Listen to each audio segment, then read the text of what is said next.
بزرگان محترم اور برادران ملت،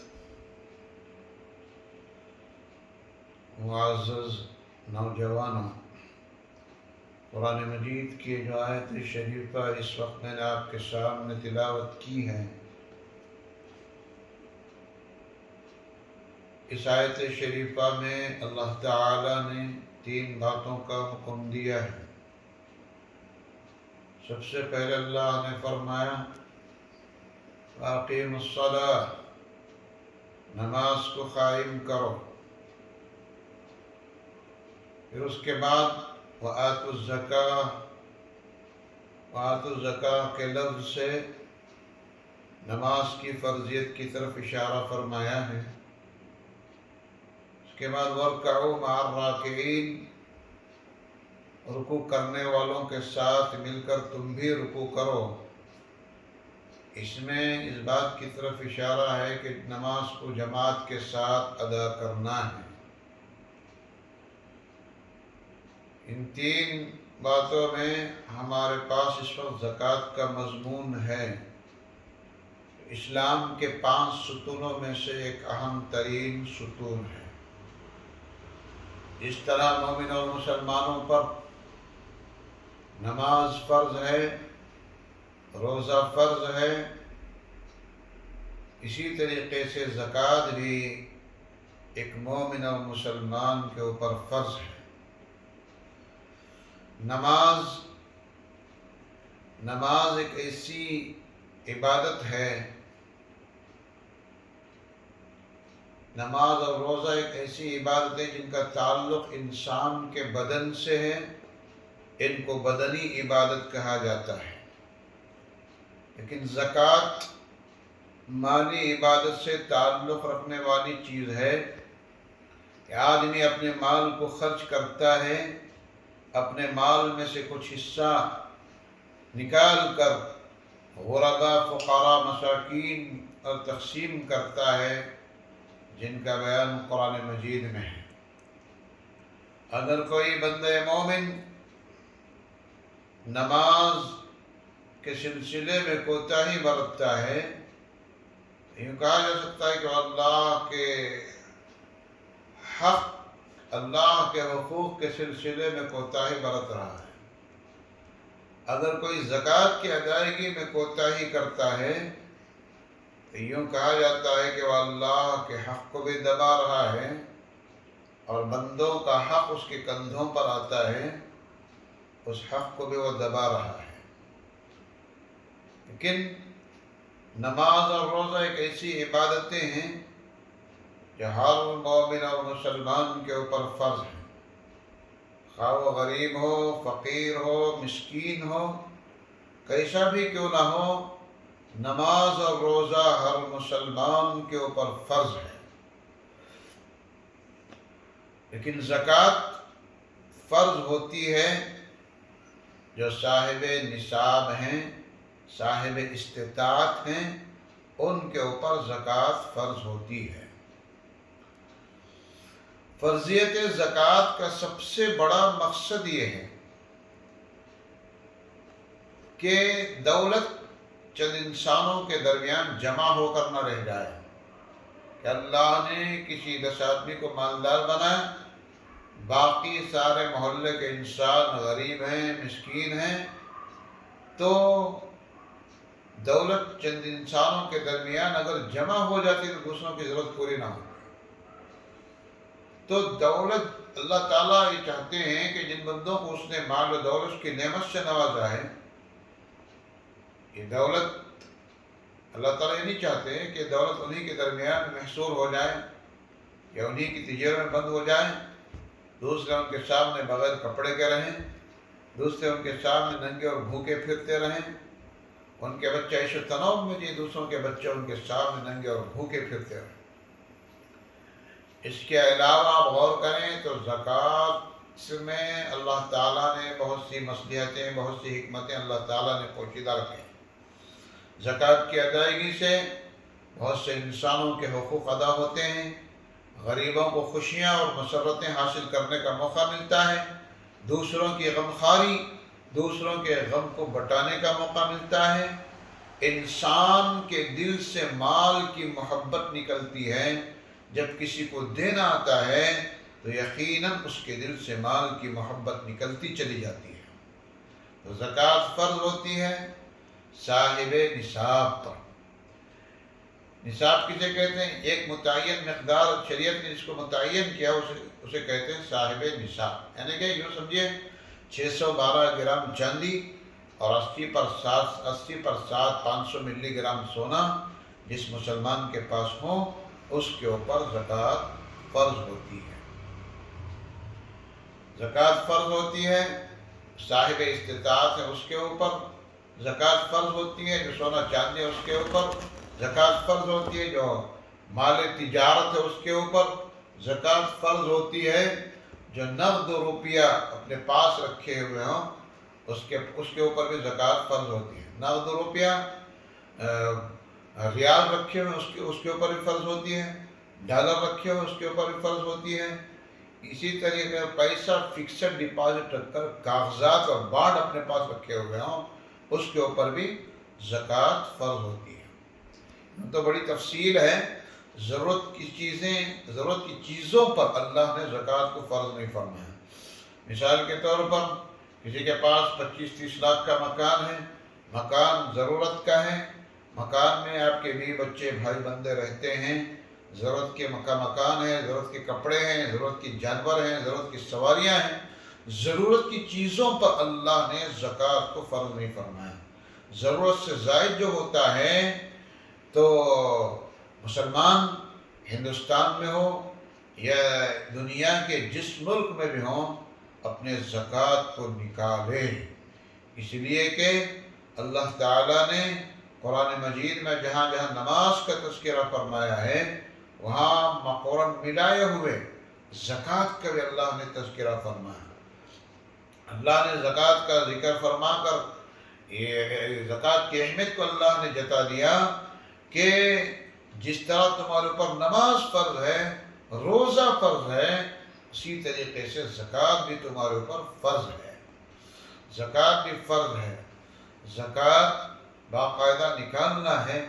اللہ تعالیٰ نے حضور صلی اللہ علیہ وسلم سے فرمایا، خطاب کرتے فرمایا خذ من اموالہم صدقۃ تطہرہم وتزکیہم بہا، اے محمد صلی اللہ علیہ وسلم لوگوں کے پاس زکوٰۃ کا مال لیجئے اور اس مال کو لے کر کے غرباء، فقراء، مساکین میں تقسیم کیجئے، اس لیے کہ اگر کوئی بندہ مومن زکوٰۃ دیتا ہے تو زکوٰۃ کیا دیتا ہے؟ وہ اپنے مال کو پاک کرتا ہے۔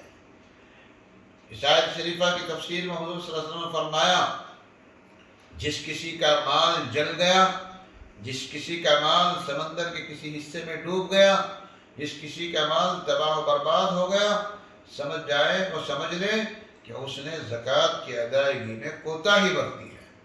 زکوٰۃ کی ادائیگی میں کوتاہی برتنے کی بنا پر اللہ تعالیٰ مال کو جلا دیتے ہیں یا دھسا دیتے ہیں کہ مال جلے گا یا دھسے گا، کوئی نہ کوئی آفت اس مال کے اوپر آئے گی۔ اللہ کے رسول صلی اللہ علیہ وسلم نے فرمایا ان اللہ لم یفرض الزکاة الا لیطیب ما بقی من اموالکم، اے محمد صلی اللہ علیہ وسلم لوگوں سے زکوٰۃ کا مال لیجئے، غرباء اور فقراء اور مساکین میں تقسیم کیجئے، اس لیے کہ کوئی بندہ زکوٰۃ دیتا ہے، وہ زکوٰۃ کیا دیتا ہے؟ گویا اپنے مال کو پاک کرتا ہے۔ اور اللہ کے رسول نے فرمایا کہ تم اپنے مالوں کی زکوٰۃ دو تاکہ تمہارا مال تمہارے لیے پاک ہو، تمہارا مال تمہارے لیے حلال ہو، تمہارا مال تمہارے لیے باعث برکت بن سکے، باعث زحمت نہ بنے۔ تو مال باعث برکت بنے گا اگر کوئی بندہ مومن زکوٰۃ دیتا ہے۔ اللہ تعالیٰ قرآن مجید میں بڑی سختی کے ساتھ حکم دیا ہے کہ زکوٰۃ دو، زکوٰۃ فرض ہے، زکوٰۃ کو نکالو، زکوٰۃ فرض ہے، اس لیے کہ بہت سے انسان غریب ہیں ہندوستان میں۔ آپ تو آج کے ماحول میں آپ حضرات جانتے ہیں کرونا وائرس چل رہا ہے، لاک ڈاؤن ہے، کہ اپنے گھروں میں بند ہیں، کتنے ایسے غریب ہیں جو روز کماتے ہیں، کھاتے ہیں، اور ایسے لوگوں کو تلاش کر کے زکوٰۃ دینا ہے، اس لیے کہ مانگنے کے لیے ہمارے پاس 10 آتے ہیں، مانگنے کے لیے 10 آتے ہیں، 100 انسان ایسے ہوں گے جو مانگنے کی ذلت سے بچنے کے لیے اپنے گھروں کی 4 دیواریں میں بیٹھ جاتے ہیں۔ انہی ضرورت مندوں کی ضرورت کو پورا کرنے کے لیے اللہ نے زکوٰۃ کو فرض فرمایا، بڑی سختی کے ساتھ اللہ نے فرض فرمایا۔ اگر کوئی جو لوگ زکوٰۃ نہیں دیتے، اللہ نے فرمایا یا ایھا الذین یکنزون الذھب والفضة ولا ينفقونها فی سبیل اللہ فبشرھم بعذاب علیم۔ روز زکوٰۃ نہیں دیتے، اپنے مال کو گن گن کر رکھتے ہیں، تو فبشرھم بعذاب علیم، اللہ کے رسول نے فرمایا ان کو دردناک عذاب کی خوشخبری سنا دو، دردناک عذاب کی خوشخبری سنا دو۔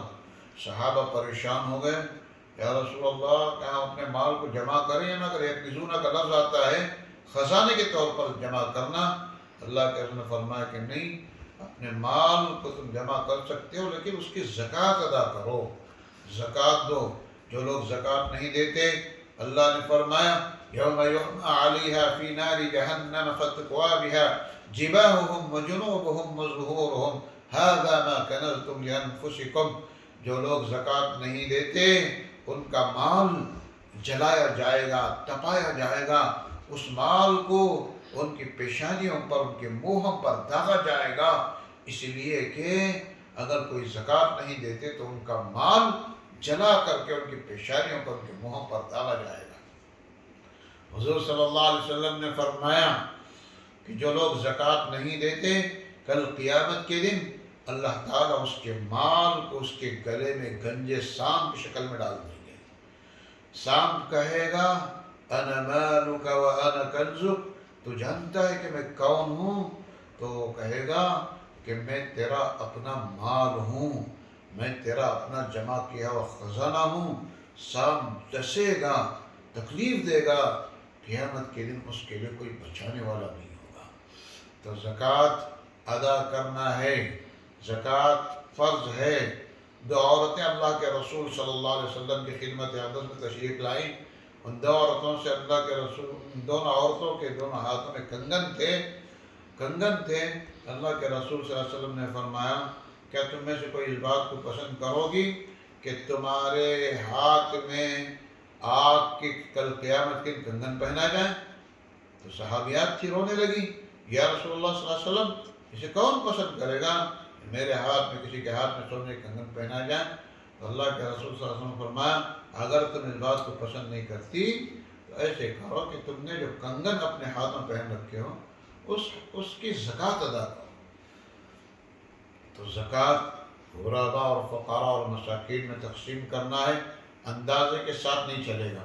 باقاعدہ کسی سماج کے پاس جانا ہے، تولنا ہے کتنے گرام ہیں، باقاعدہ نکال کر زیادہ نکالنے کا حکم ہے۔ بہتر ہے کہ زیادہ نکالیں، کم نہ نکالیں۔ کم ہو گیا نقصان ہے، زیادہ ہو گیا فضیلت والی بات ہے، فضیلت والی بات ہے۔